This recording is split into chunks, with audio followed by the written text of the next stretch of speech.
Angelica Panganiban, ipinasilip ang kanilang masayang biyahe sa Bangkok kasama ang kanyang mister na si Greg at ilang miyembro ng kanilang team. Sa ibinahaging video makikita ang quality time ng mag-asawa habang ine-enjoy ang kanilang biyahe sa Bangkok.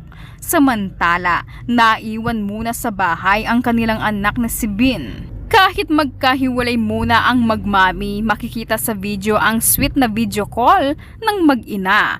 Mukhang na-miss ni Bin ang kanyang mami Angge habang nasa biyahe ito.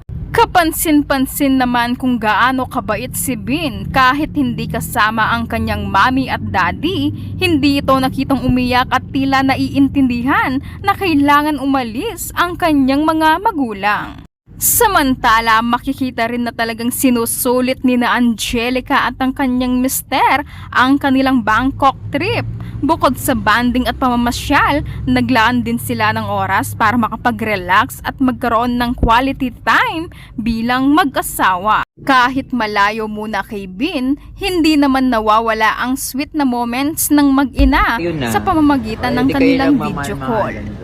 Hala, nang inggit pa, hala.